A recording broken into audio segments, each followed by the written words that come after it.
नमस्कार साथियों, स्वागत है आपका।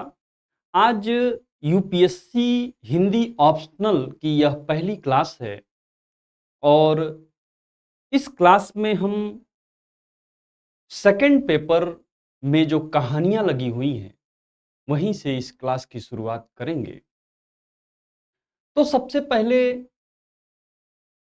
हम ये समझते हैं कि कहानी क्या है। कहानी की जब हम बात कर रहे हैं तो कहानी के यथार्थ को, कहानी के स्वरूप को हमें समझना होगा। कहानी एक ऐसी रचना है जो जीवन के किसी एक अंग को लेकर आगे बढ़ती है। जीवन में बहुत सारे अंग हैं, जीवन के बहुत सारे पार्ट हैं। कहानी जीवन के किसी एक मनोभाव को पकड़ती है और चाहे उसका चरित्र या विषय वस्तु या शैली, सब कुछ उसी मनोभाव पर काम करते हैं।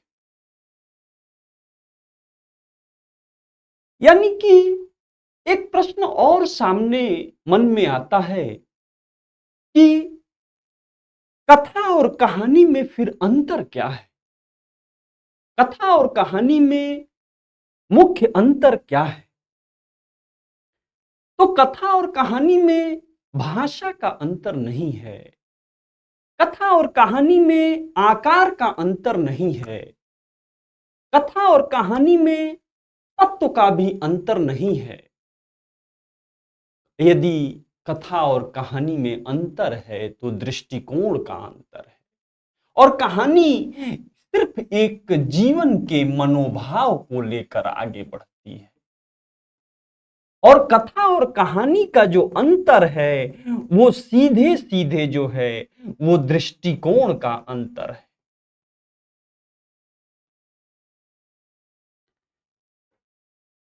कहानी के विषय में एक अमेरिकी कहानीकार हैं, एडगर एलन पो जो हैं, वो कहते हैं कि कहानी एक ऐसा आख्यान है जो इतना छोटा है कि एक बैठक में उसे पढ़ा जा सकता है। पाठक पर वह पर्याप्त रूप से प्रभाव डालने वाला होता है। यानी एडगर एलन पो के इस स्टेटमेंट से यह तय हो जाता है कि कहानी यदि एक बैठक में पढ़ी जा रही है तो छोटी तो होगी ही, यदि वो प्रभाव डाल रही है पर्याप्त मात्रा में, यानी वो कहीं ना कहीं भाव से जुड़ी हुई है। कहानी की जब बात हम करते हैं तो ये साफ है कि हमें मुंशी प्रेमचंद का नाम याद आता है। प्रेमचंद ने कहा है कि कहानी ध्रुपद की तान है। ध्रुपद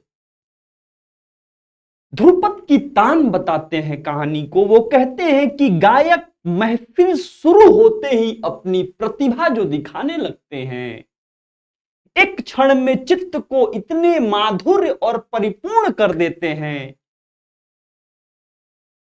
जितना रात भर गाना सुनने के बाद भी आप परिपूर्ण ना हो।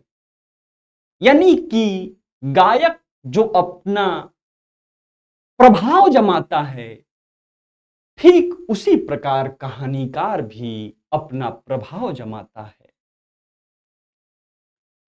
तो कहानी और उपन्यास, प्रेमचंद ने तो उपन्यास भी लिखा है, तो कई लोगों को यह कंफ्यूजन होता है कि फिर कहानी और उपन्यास में क्या अंतर है। तो कहानी और उपन्यास के अंतर को यदि आप समझें तो यह बता दिए कि कहानी संक्षिप्त होता है। कहानी संक्षिप्त होता है और उपन्यास जो है वह एक लंबी लंबी विधा है। कहानी में वैविध्य बहुत होता है। एक तो संक्षिप्त होता है, वैविध्य यानी बहुत सारे विषयों पर कहानी लिखी जा सकती है। वैविध्य होता है, कई सारे डायमेंशन पर कहानी लिखी जा सकती है। उपन्यास लंबा जरूर है, लंबी जरूर है, लेकिन ऐसा नहीं है कि इसमें वैविध्यता नहीं है। इसमें भी वैविध्यता है, ये भी बहुत सारे विषयों पर लिखा जा सकता है। कहानी में कथानक हो भी सकता है और नहीं भी हो सकता है, लेकिन कथानक अनिवार्य रूप से उपन्यास में कथानक को अनिवार्य रूप से रहना है।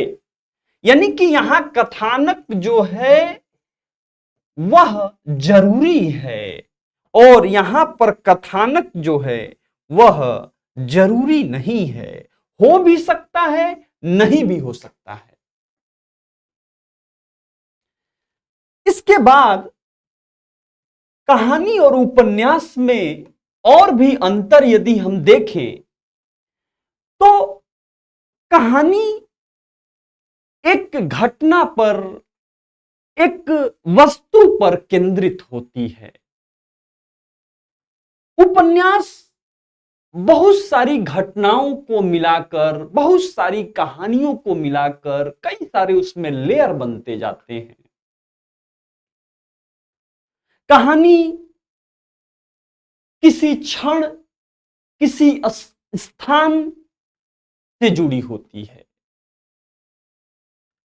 वहीं उपन्यास की कथा कई दिनों तक और कई स्थानों से संबंधित होती है। उपन्यास तो कई सारे ऐसे हैं जो युगों युगों तक फैले होते हैं, उसके समय की परिधि कई सारे युगों तक फैली होती है। कहानी में एक से अधिक कथानक नहीं, एक से अधिक कथाएं नहीं हो सकती हैं। कहानी में सिर्फ एक ही कथा होगी और उपन्यास में कई सारी कथाएं होंगी, कई सारे प्रसंग होंगे, तो उपन्यास इसलिए व्यापक हो जाता है, वृहद हो जाता है। कहानी की गति तीव्र होती है, तेजी से आप पढ़ते जाते हैं कहानी को, इसीलिए एक बैठक में समाप्त हो जाती है, जल्दी समाप्त हो जाती है, छोटी होती है। और उपन्यास की गति धीमी होती है। यही कारण है कि उपन्यास लंबे होते हैं। तो कहानी में जीवन की संपूर्णता को नहीं दिखाया जा सकता है। कुछ आलोचक ऐसा कहते हैं कि कहानी में जीवन की संपूर्णता को दिखाना मुश्किल होता है, लेकिन उपन्यास में मानव जीवन की संपूर्णता को समेटने की अद्भुत क्षमता होती है। कहानी के पात्र सीमित होते हैं, यानी कि कहानी में कम पात्र होते हैं, और वहीं उपन्यास में बहुत सारे पात्र होते हैं। जैसे आपके सिलेबस में मैला चल उपन्यास है, उसमें बहुत सारे पात्र हैं, आप गिन नहीं पाते हैं, भूल जाते हैं। तो मोटे तौर पर हम कहानी और उपन्यास की जो बात कर रहे हैं, मोटे तौर पर हम जल्दी से यह समझ जाते हैं कि कहानी और उपन्यास में मूल अंतर क्या है। एक तरफ हम कहानी लिख रहे हैं, एक तरफ हम उपन्यास लिख रहे हैं। अब हम इसके मूल अंतर को समझ लेते हैं। सबसे पहले हमने बताया कि कहानी आकार में छोटी होती है,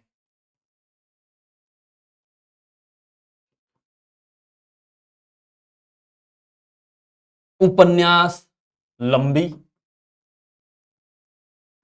आकार में बड़ा कह सकते हैं इसको आप।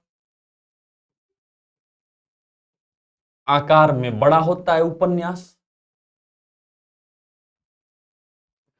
दूसरी बात है, कहानी में कथानक हो भी सकते हैं, कथानक नहीं भी हो सकते हैं, यानी कथानक की जरूरत हो भी सकती है और नहीं भी हो सकती है, लेकिन उपन्यास में कथानक का होना अनिवार्य है, जरूरी है कथानक का होना। कहानी जीवन के किसी एक खंड, किसी एक घटना का चित्रण करती है। जीवन के एक खंड या जीवन के किसी एक घटना, किसी एक घटना को लेकर चलती है कहानी। और उपन्यास में जीवन की संपूर्ण, जीवन के बृहद, जीवन के व्यापक रूप का चित्रण होता है। पूरा का पूरा जीवन उसमें आ जाता है, यानी कि संपूर्ण जीवन की चर्चा जो है उपन्यास में होता है। संपूर्ण जीवन, या आप कह लीजिए व्यापक जीवन।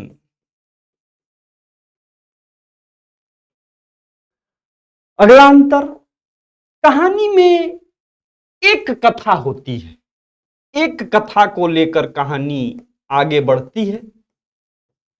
वहीं उपन्यास में कथाओं के साथ ही साथ अन्य कथाएं, यानी गौड़ कथाएं, पर्दे के पीछे भी कथाएं उपन्यास में चलती हैं, यानी कि इसको आप गौड़ कथाएं लिख सकते हैं। कथाओं के साथ कथाएं जो चलती हैं, उसे और भी सारी घटनाएं जो आती हैं, वो उपन्यास को देखने का तरीका। कहानी कम समय में ज्यादा प्रभाव डालती है, कम समय में अधिक प्रभाव, कम समय में अधिक प्रभाव डालने का काम कहानी करती है। और प्रत्येक स्थल पर प्रामाणिकता की आवश्यकता नहीं पड़ती है कहानी में। वहीं उपन्यास में यह देखा जाता है कि प्रत्येक स्थल पर, प्रत्येक घटना के बाद आप कहीं ना कहीं प्रभावशीलता वो देती रहती है, प्रभावशीलता की मांग करती है, प्रभावशीलता की आवश्यकता इसमें पड़ती रहती है। कहानी में कम पात्र होते हैं, मैंने चर्चा की थी आपसे, और उपन्यास में अधिक पात्र होते हैं। इसके बाद कहानी जो है, एडगर एलन पो के अनुसार, जो अमेरिकी चिंतक और विद्वान हैं, उनके अनुसार कहानी जो है वह एक बैठक में पढ़े जाने योग्य होती है, यानी कि इसे हम एक बैठक में पढ़ सकते हैं।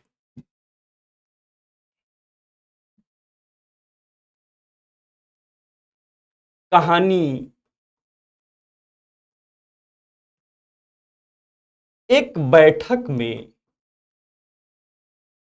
पढ़ी जा सकती है, और उपन्यास का विस्तार युगों युगों तक होता है, यानी कि यह एक बैठक में इसे नहीं पढ़ा जा सकता है। एक बैठक में नहीं पढ़ा जा सकता है।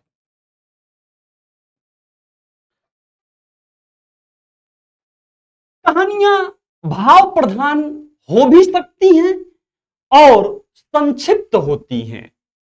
भाव प्रधान और संक्षिप्त, छोटी। और उपन्यास कई बार भाव प्रधान नहीं होते हैं, भाव प्रधान नहीं होते हैं। तो एक हमने गति की भी बात की थी। कहानी की गति तीव्र होती है, तेज गति में कहानियां लिखी जाती हैं, पढ़ी जाती हैं, और उपन्यास की गति धीमी होती है, धीमी गति होती है।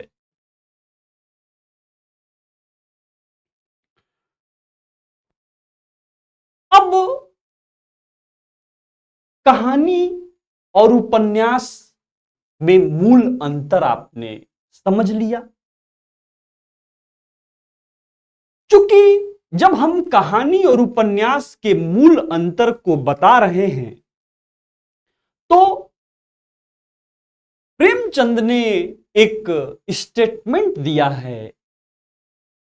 प्रेमचंद लिखते हैं कि कहानी एक ऐसी रचना है जो जीवन के किसी एक अंग, किसी एक मनोभाव को लेकर आगे बढ़ता है।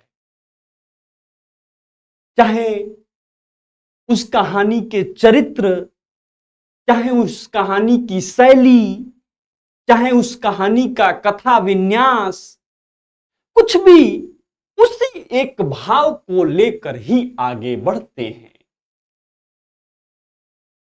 किसी भी तरीके से उस भाव को ही केंद्र में रखा जाता है।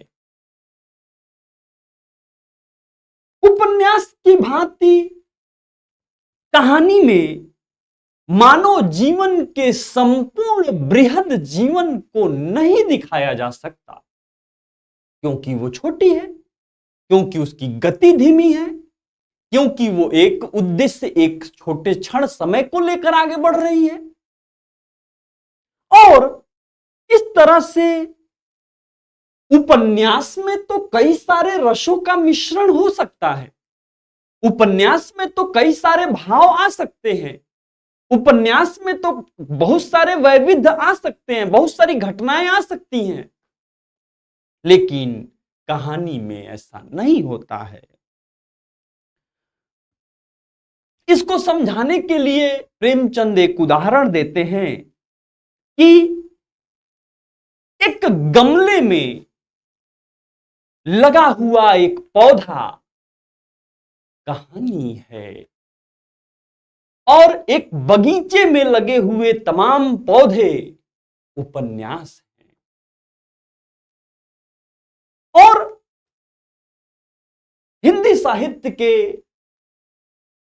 प्रभावशाली साहित्यकार डॉक्टर गणपत चंद्र गुप्त कहानी और उपन्यास के विषय को स्पष्ट करते हुए लिखते हैं कि कहानी को आप बैलगाड़ी समझ सकते हैं, धीमे धीमे जैसे बैलगाड़ी चलती है, और ऐसा कहानी को आप हवाई जहाज समझ सकते हैं, और उपन्यास को आप बैलगाड़ी समझ सकते हैं। तो ये तो मूल अंतर आपके सामने मैंने कहानी और उपन्यास में रख दिया, लेकिन कुछ समानताएं भी हैं, कुछ समानता भी है, समानताएं भी हैं अंतर के साथ साथ। वो ये है कि कहानी या उपन्यास दोनों में 6 तत्व होते हैं। इसमें भी 6 तत्व हैं और इसमें भी 6 ही तत्व होते हैं। दोनों 6 तत्व से मिलकर बने होते हैं। कहानी में भी कथानक होगा, उपन्यास में भी कथानक होगा, कहानी में भी चरित्र होगा, उपन्यास में भी चरित्र होंगे, कहानी में भी वातावरण को चिन्हित किया जाएगा, वातावरण की चर्चा की जाएगी, उपन्यास में भी वातावरण की चर्चा की जाएगी। कहानी का भी अपना एक उद्देश्य होगा, उपन्यास का भी अपना एक उद्देश्य होगा। कहानी की अपनी एक भाषा होगी, उसकी अपनी एक शैली, स्टाइल होगी। उपन्यास की भी अपनी एक भाषा होगी, उसका अपना एक स्टाइल होगा। दोनों में अपना संवाद भी होगा। कहानी के भी संवाद होते हैं, उपन्यास के भी संवाद होते हैं। तो कहानी को लघु उपन्यास कुछ लोग कहते हैं, लेकिन इस विषय में हिंदी साहित्य के एक साहित्यकार बाबू गुलाब राय कहते हैं कि कहानी को उपन्यास, लघु उपन्यास कहना ठीक उसी प्रकार से है जैसे चौपाया की समानता होने के कारण, चौपाया की समानता मतलब चार पैर होने के कारण आप मेढक को छोटा बैल कहें और बैल को छोटा मेढक कहें, इस तरह से व्यंग करते हैं। तो कहानी क्या है? मोटे तौर पर आपने देखा कि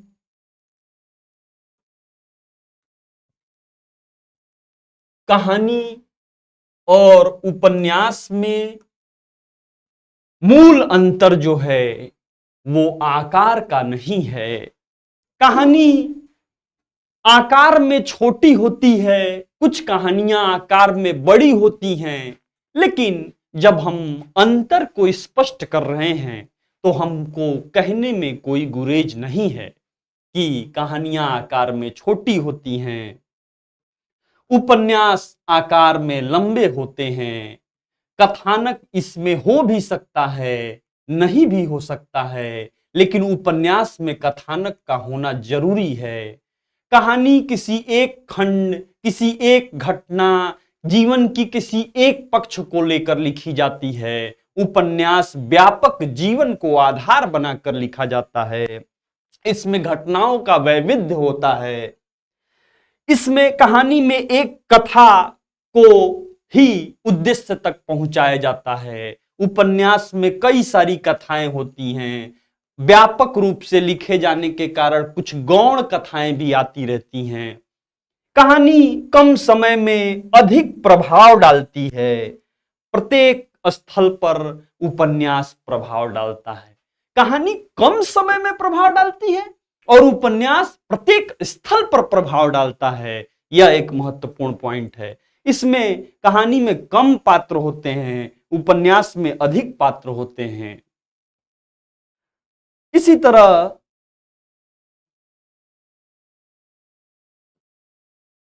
कहानी एक बैठक में पढ़ी जाती है। एडगर एलन पो के अनुसार, अमेरिकी साहित्य चिंतक, और उपन्यास एक बैठक में नहीं पढ़ी जा सकती है। कहानी जो है वह भाव से लबरेज होती है, भाव प्रधान होती है, संक्षिप्त होती है। और ये जरूरी नहीं है कि उपन्यास में भाव हों, ये जरूरी नहीं है। कहानी की गति तीव्र होती है, उपन्यास की गति धीमी होती है। तो ऐसे में आपने कहानी और उपन्यास को समझा। अब जब आपने कहानी और उपन्यास को समझ लिया तो यूपीएससी में कहानी से इस विषय को शुरुआत करने के पीछे कारण यह था कि जो लोग नए हैं उन लोगों के लिए बहुत बड़ी समस्या यह होती है कि हिंदी साहित्य को कैसे समझा जाए। हिंदी साहित्य उनके लिए सुलभ कैसे हो, सरल कैसे हो, इस वजह से हम कहानी से इस विषय में प्रवेश करते हैं। और जब हम कहानी से इस विषय में प्रवेश करने की बात कह रहे हैं, तो हम आपको कहानी की विकास यात्रा की बात नहीं कर रहे हैं। जब हम कहानी के विकास यात्रा पर बातचीत करेंगे तो फिर आप उलझ जाएंगे, क्योंकि तब हम कहानियों की चर्चा करेंगे, तब हम कहानियों की विशेषता बताएंगे, तब हम कहानियों के शिल्प पक्ष पर बात करेंगे, तब हम कहानियों के भाव पक्ष पर बात करेंगे, तब हम कहानियों के शैली पर बात करेंगे, तो आप उलझ जाएंगे। इसलिए इस क्लास की शुरुआत मैंने कथा और कहानी में क्या अंतर है, कहानी और उपन्यास में क्या अंतर है, यह समझाने का प्रयास किया। अब हम आपके सिलेबस में लगे हुए प्रेमचंद की सर्वश्रेष्ठ कहानियों की चर्चा करेंगे। आने वाली 2-3 क्लासेज में हम प्रेमचंद के सभी कहानियों की चर्चा करेंगे। ऐसा हम इसलिए करेंगे क्योंकि यदि आपका विषय हिंदी साहित्य नहीं है तो आप कहानियों के माध्यम से इस विषय में प्रवेश करें। जीवन के इस तमाम पक्ष को डेली टू डेली लाइफ में आप जीते हैं, सुनते हैं, समझते हैं, देखते हैं। उन्हीं चीजों को कहानियों में कहानीकार बयां करते हैं। तो प्रेमचंद जब लिख रहे थे तो उस समय की तमाम दुश्वारियों को वो अपने कहानियों में जगह कैसे देते हैं, ये हमें देखने को मिलेगा और बड़े ही आसानी से हम विषय प्रवेश करेंगे। तो सबसे पहले प्रेमचंद की एक महत्वपूर्ण कहानी बड़े घर की बेटी पढ़ते हैं। पहली कहानी बड़े घर की बेटी। बड़े घर की बेटी प्रेमचंद की कहानियां हैं सारी, मुंशी प्रेमचंद।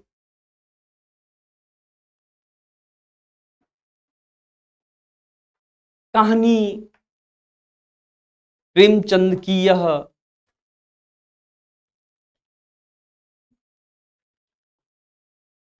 1910 में लिखी गई। 1910 ईस्वी में लिखी गई प्रेमचंद की यह कहानी उस समय की मशहूर जमाना नामक पत्रिका में छपी थी। 1910 में जमाना नामक पत्रिका में प्रेमचंद की यह कहानी प्रकाशित होती है,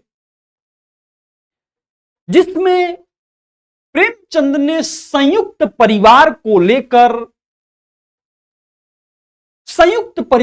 लेकर जो समस्याएं घर में आती हैं, संयुक्त परिवार को लेकर घर में जो कलह देखा जाता है, संयुक्त परिवार को लेकर जो घर में बात का बतंगड़ बन जाते हैं, उसको प्रेमचंद इस कहानी में बहुत ही समझदारी से, बड़े ही सहज तरीके से हल करने का प्रयास करते हैं।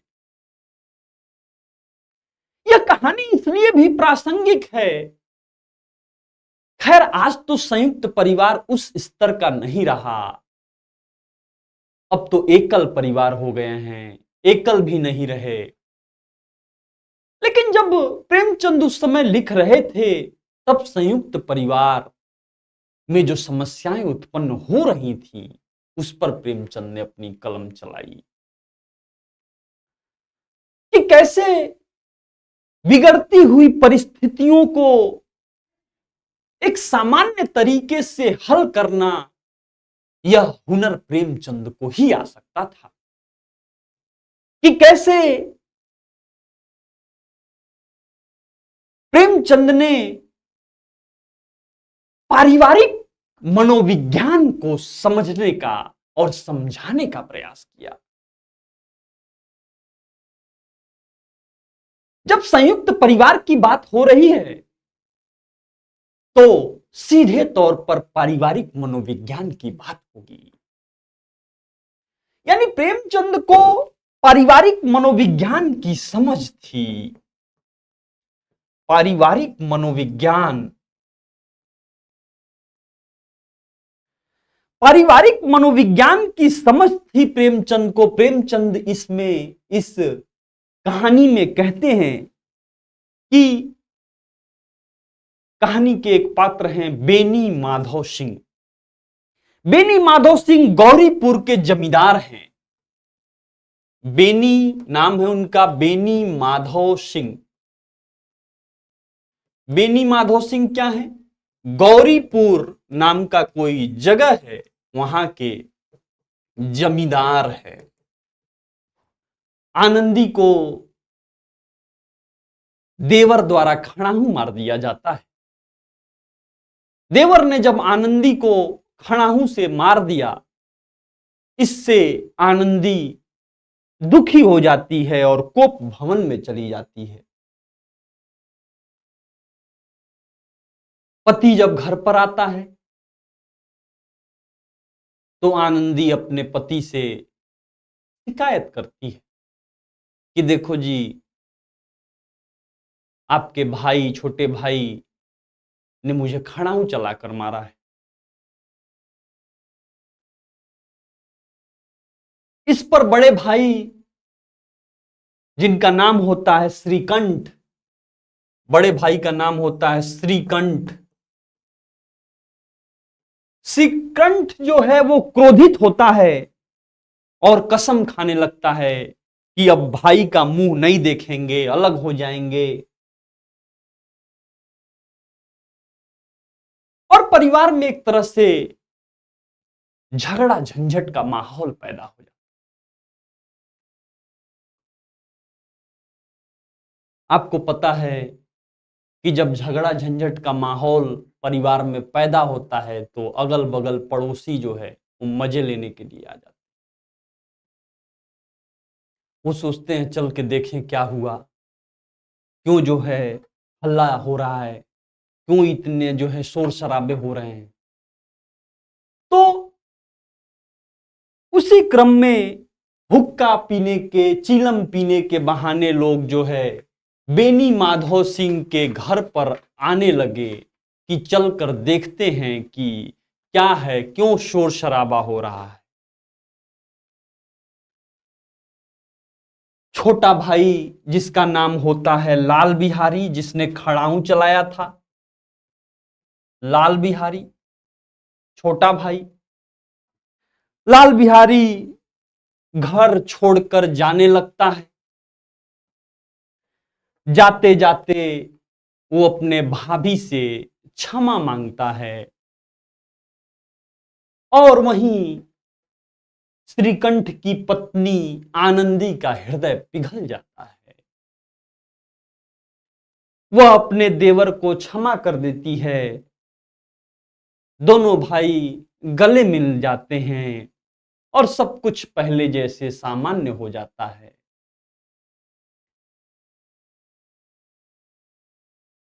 फिर इन सब चीजों को देखकर बेनी माधव सिंह सभी लोग के सामने गांव वालों से कहने लगते हैं कि बड़े घर की बेटियां ऐसी ही होती हैं।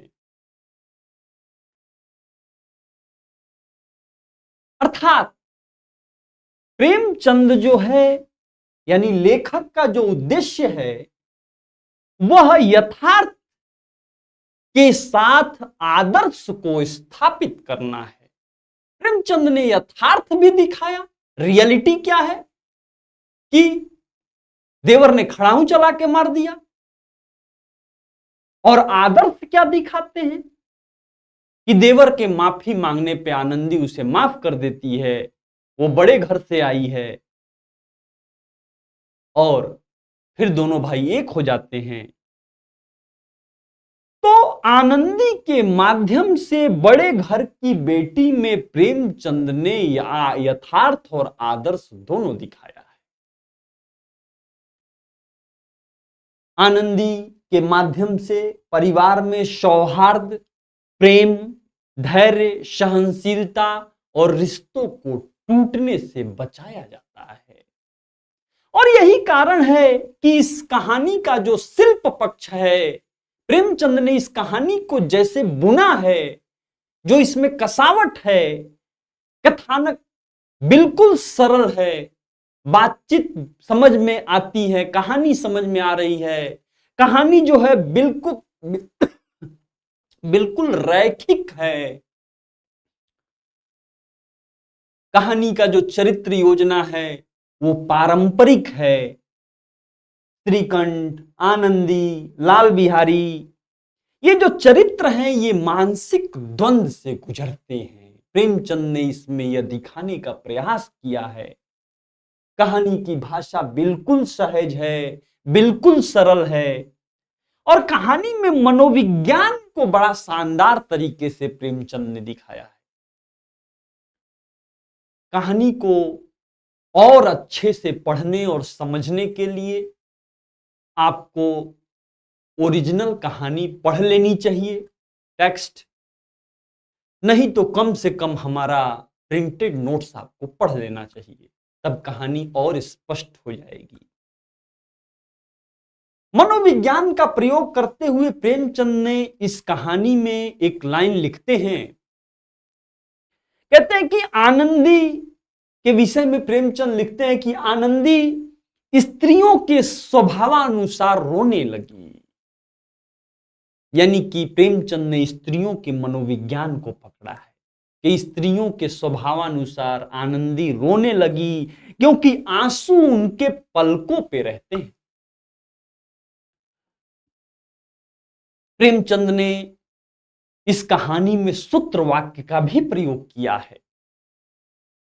प्रेमचंद कहते हैं कि सुंदर संतान को कदाचित माता पिता अधिक चाहते हैं। ये भी एक मनोविज्ञान है। और इस कहानी में प्रेमचंद ने किस्सा गोई शैली का भी प्रयोग किया है। प्रेमचंद लिखते हैं कि मन का मैल धोने के लिए यदि किसी व्यक्ति के मन में मैल हो तो उसको धोने के लिए नयन जल ही काफी होता है। पश्चाताप, नयन जल से उपयुक्त और कोई वस्तु नहीं होती है यदि मन का मैल धुलना हो तो इस तरह से इस कहानी को प्रेमचंद ने बड़े ही हास्य और व्यंग तरीकों से आगे बढ़ाते हुए उद्देश्य की पूर्ति करते हैं। प्रेमचंद ये भी लिखते हैं कि जब दोनों भाइयों में झगड़ा होने लगता है तो गांव के लोग कैसे आनंद लेते हैं। दोनों पक्षों की मधुर वाणियों को सुनने के लिए उनकी आत्माएं तिलमिलाने लगी। अड़ोसी पड़ोसी झगड़ा देखकर दो भाइयों में खुश होने लगते हैं। तो निष्कर्ष के तौर पर हम ये कह सकते हैं कि बड़े घर की बेटी जो कहानी प्रेमचंद की है वो शुरुआती दौर की कहानी है, और इस कहानी में उन्होंने आदर्शवाद को, इस कहानी में उन्होंने नैतिकता को, इस कहानी में उन्होंने यथार्थ को, इस कहानी में उन्होंने परिवार को, सभी चीजों को समेटने की कोशिश की है। आप देखेंगे कि शिल्प के स्तर पर यह कहानी हिंदुस्तानी भाषा शैली को लेकर आगे बढ़ती है, और कहीं ना कहीं प्रेमचंद ने उस समाज के सच को दिखाने में कामयाब होते हैं। दूसरी कहानी बूढ़ी काकी। बूढ़ी काकी, ये भी प्रेमचंद की कहानी है।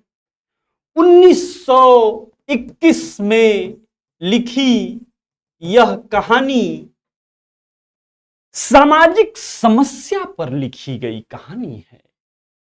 समाज की सच्चाई है, उसको आधार बनाकर प्रेमचंद ने कहानी लिखी है। यह कहानी कहीं ना कहीं रोचक है, जिज्ञासापूर्ण है। यह कहानी कहीं ना कहीं उत्सुकता से भरा हुआ कहानी है। यह कहानी करुणा से भी भरा हुआ है। प्रेमचंद ने इस कहानी में आदर्शवाद और यथार्थवाद को घोल दिया, संश्लेषण करने का काम किया। आदर्शवाद और यथार्थवाद को उन्होंने संश्लेषित कर दिया, घोल दिया। प्रेमचंद ने बूढ़ी काकी के माध्यम से एक ऐसे मानवीय परिदृश्य को, एक ऐसे बूढ़ी काकी, एक बूढ़ी स्त्री के प्रति एक सहानुभूति को पैदा करने में सफल होते हैं। कहीं ना कहीं इस कहानी में प्रेमचंद समाज की मानसिकता पर चोट करने का प्रयास करते हैं। कहानी के पात्र में प्रमुख रूप से पंडित बुद्धिराम हैं। पंडित बुद्धिराम और उनकी पत्नी, इन दोनों का जो व्यवहार है बूढ़ी काकी के प्रति, वो बहुत ही घृणित है। और प्रेमचंद कहते हैं, और इन दोनों से उत्पन्न एक लाडली है, इनकी बेटी है लाडली, उससे बूढ़ी काकी का बहुत प्रेम है। समाज का मनोविज्ञान को प्रेमचंद ने ऐसे इस तरह से पकड़ा है कि पूरे मुट्ठी में वो सच्चाई आ गई है। प्रेमचंद ने जब बूढ़ी काकी 1921 में लिखा, तो वो समाज के आचरण को, समाज के व्यवहार को, समाज के यथार्थ का आकलन ही नहीं कर रहे थे, बल्कि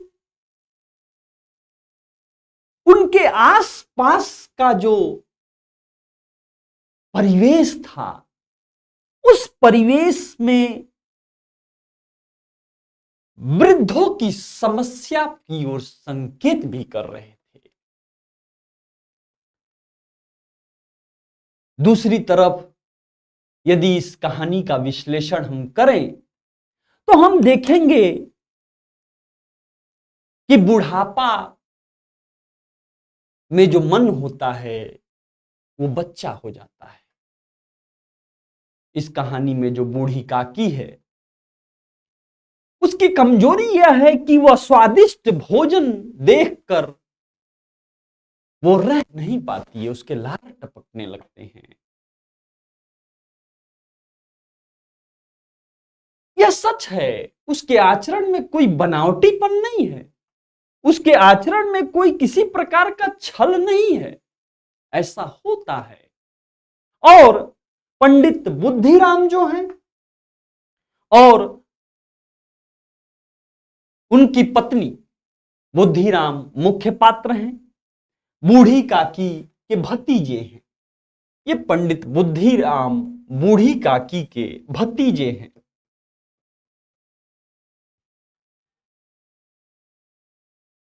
पैसों की लाचारी है और बातें करने में काफी तेज और चालाक है बुद्धिराम। कहानी में उसके चरित्र को प्रेमचंद ने स्वार्थ भावना से परिपूर्ण दिखाया है। तीसरा पात्र इसमें मुख्य पात्र रूपा है।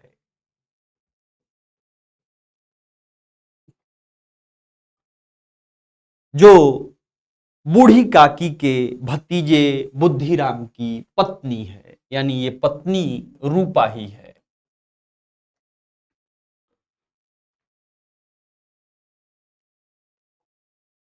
होता यह है कि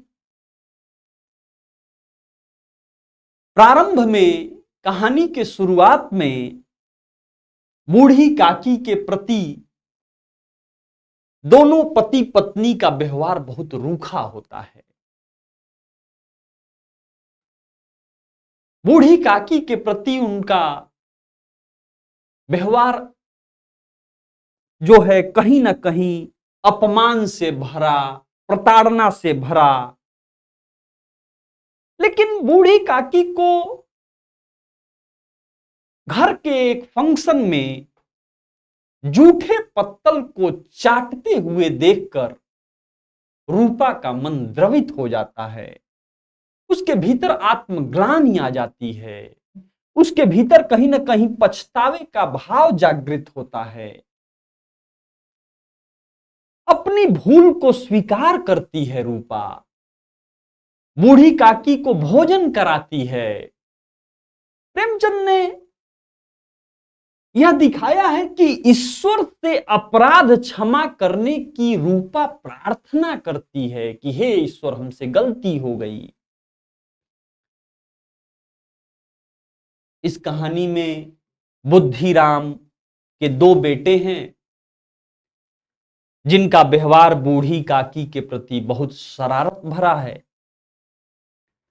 कहानी में लाडली नाम की एक पात्र है जो इन दोनों से उत्पन्न बेटी है, जो बूढ़ी काकी का बड़ा ख्याल रखती है। तो पात्र के दृष्टि से ये कहानी प्रेमचंद की सफल कहानी है। बूढ़ी काकी नामक इस कहानी में पात्रों के पारस्परिक संवाद बहुत कम है, एक दूसरे से संवाद बातचीत बहुत कम है। प्रेमचंद ने एक ऐसा संवाद रचा है इस कहानी में जिसमें मन ही मन बात कहना होता है, यानी पात्र मन ही मन ज्यादा बात कर रहे होते हैं, बोलकर बात नहीं कर रहे होते हैं। प्रेमचंद की यही ताकत है कि प्रेमचंद जो है वो आत्म वार्तालाप को भी कहानी में सफल बना देते हैं। पहले किसी ने ये नहीं सोचा था। बूढ़ी काकी, बुद्धिराम और रूपा जब भी बोलते हैं वो चुप रहती है। बूढ़ी काकी और लाडली के बीच जो वार्तालाप है, उस वार्तालाप के एक अंश को मैं पढ़ना चाहता हूं। कहानी आप पढ़ेंगे तो आपको आनंद आएगा। बूढ़ी काकी बोल रही है, क्या तुम्हारी अम्मा ने दी है? खाने की कोई चीज है, क्या तुम्हारी अम्मा ने दी है?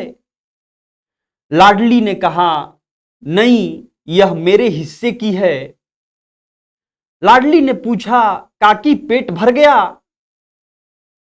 काकी बोली, नहीं बेटी, जाकर अम्मा से और मांग लाओ। लाडली ने कहा, अम्मा सोती है, जगाऊंगी तो मारेगी। अब कोई भी कहानी समय के अनुसार प्रासंगिक तो होती है, यदि नहीं है तो इसका निर्णय कहानी में देश, काल और वातावरण के अनुसार होगा।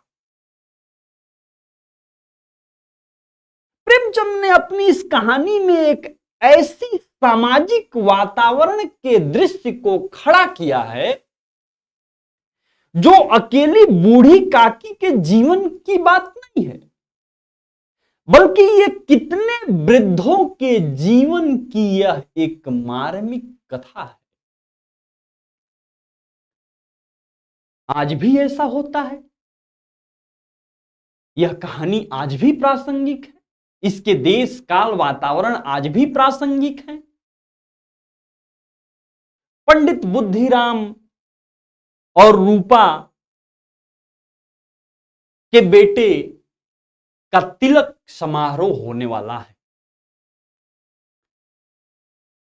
तिलक समारोह में मेहमान घर पर आते हैं।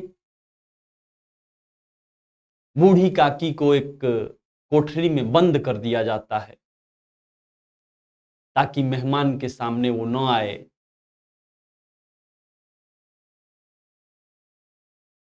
घर में तमाम व्यंजन बन रहे हैं खाने पीने का। बूढ़ी काकी उन व्यंजनों को सूंघने के बाद उसका मन रहा नहीं जा रहा है, वो खाने के लिए बेचैन है। मेहमान खा पी कर चले जाते हैं। सारे व्यंजन समाप्त हो जाते हैं। बूढ़ी काकी जूठे पत्तल को चाट रही है रात को छिपकर। जैसे ही बुद्धिराम की पत्नी रूपा ने यह दृश्य देखा, उसके अंदर एक तरह से आत्मग्लानि के भाव जागृत हो गए। वृद्धों के प्रति ऐसा व्यवहार, ये कहां की मानवता है। प्रेमचंद ने कहानी का उद्देश्य बिल्कुल स्पष्ट कर दिया है।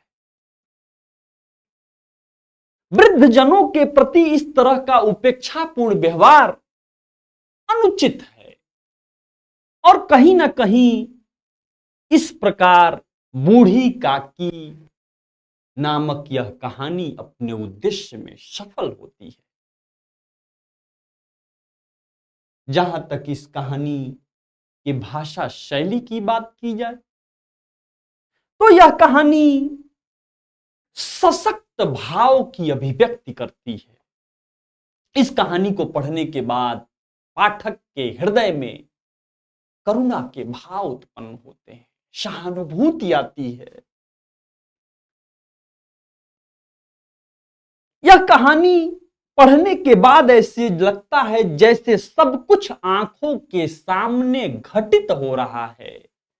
इस कहानी को पढ़ने के बाद ऐसे लगता है कि सब कुछ आंखों के सामने तैर रहा है।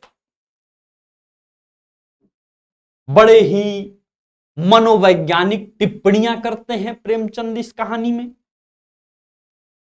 प्रेमचंद इस कहानी में एक जगह लिखते हैं कि बुढ़ापा बहुधा बचपन का पुनरागमन होता है।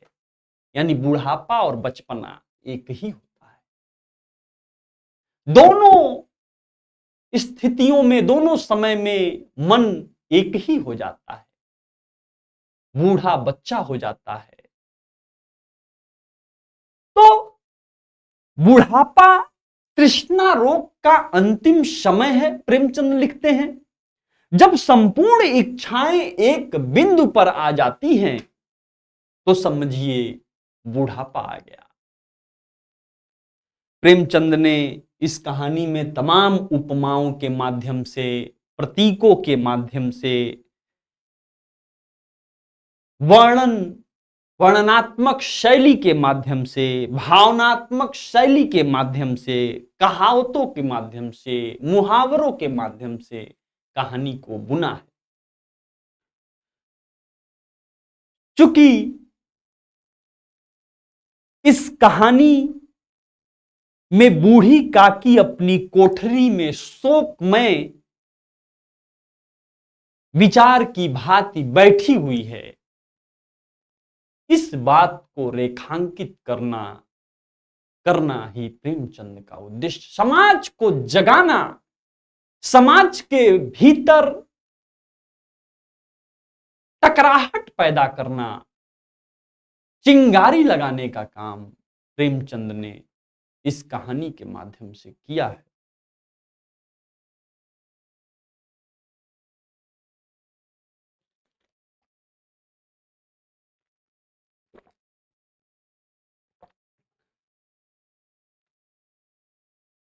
एक और प्रेमचंद की कहानी हम पढ़ते हैं,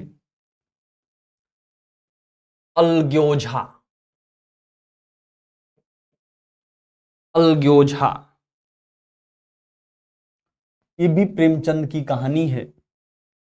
1929 ईस्वी में यह कहानी 1929 ईस्वी में यह कहानी आई है। प्रेमचंद द्वारा लिखित यह कहानी अलग्योझा बंटवारे की समस्या पर लिखी गई कहानी है। यह सबसे पहले यह कहानी माधुरी नामक पत्रिका में छपती है। माधुरी हिंदी की प्रतिष्ठित पत्रिका थी। माधुरी नामक पत्रिका में 1929 में छपती है। इस कहानी में भी प्रेमचंद पूरे के पूरे मनोवैज्ञानिक स्तर पर इस कहानी को लिखते हैं। कहानी इस प्रकार है कि भोला महतो अपनी प्रथम यानी पहली पत्नी के भोला महतो किसान हैं। इन्होंने अपनी पहली पत्नी के मृत्यु के बाद पन्ना नाम के स्त्री से शादी कर लेते हैं। यानी पन्ना जो है वो दूसरी पत्नी है, सेकेंड वाइफ, दूसरी पत्नी है। पन्ना जो है वो बहुत ही सुंदर है, रूपवती है। तो पहली पत्नी के बाद भोला महतो पन्ना से एक रूपवती स्त्री से शादी कर लेते हैं। अब जो पन्ना है अपनी सौत का, जो पहली पत्नी मर गई उसकी, अपनी सौत के पुत्र रघु से ठीक ठीक व्यवहार नहीं करती है, रूखा व्यवहार करती है। यानी भोला महतो का पहली पत्नी से जो लड़का था उसका नाम था रघु। पन्ना उसकी सौतेली मां थी, विमाता थी। रघु से दिन भर वो घर का काम करवाती थी। रघु से वो घर का सारा काम करवाती थी। और भोला को पन्ना से 8 वर्ष में 4 संतानें होती हैं। यानी भोला 4 संतान और पैदा करता है पन्ना से। फिर भोला की मृत्यु हो जाती है। रघु का विवाह इधर हो चुका है, लेकिन अपने सौतेले भाइयों की देख रेख का सारा काम, सारी जिम्मेदारी जो है वह रघु के कंधे पर आ जाती है भोला के मृत्यु के बाद। अपनी पत्नी का यानी रघु अपने पत्नी का गौना करा के नहीं लाता है।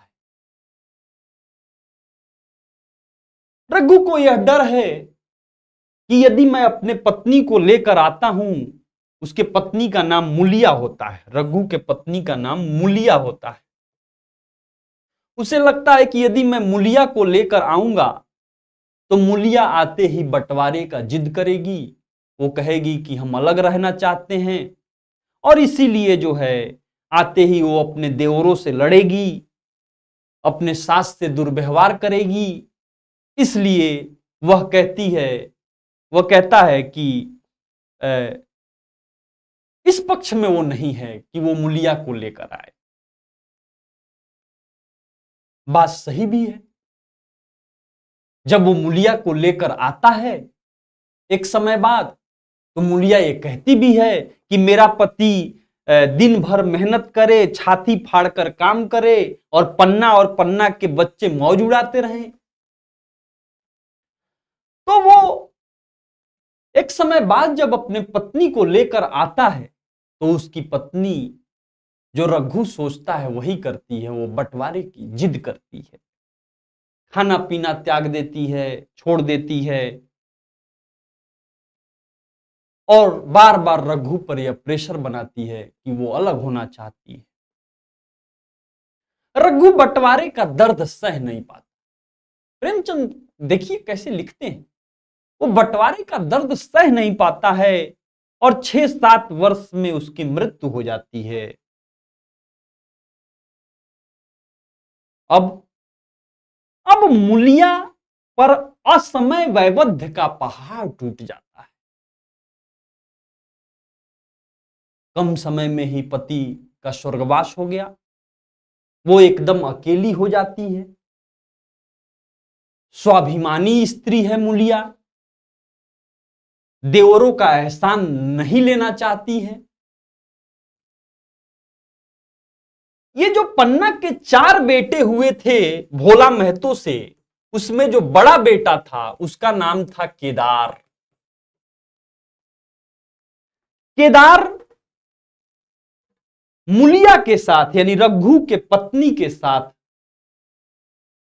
उदारतापूर्ण व्यवहार करता है, दयापूर्ण व्यवहार करता है।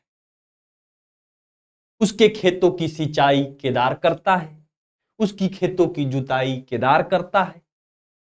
और मां से जब मां केदार के विवाह के लिए बात करती है तो वो मना कर देता है। वो कहता है कि मैं रघु के बच्चों को अपना बच्चा समझता हूं, मैं रघु के परिवार को अपना परिवार समझता हूं। इससे पन्ना यह भांप लेती है कि लग रहा है केदार और मूलिया में कोई प्रेम प्रसंग चल रहा है। केदार और मूलिया की शादी होती है और कहानी में ये जो पन्ना है यह एक स्वाभिमानी नारी के रूप में प्रेमचंद ने इसको प्रस्तुत किया है, जिसमें चतुरता है, चतुर नारी है, कृतज्ञता है और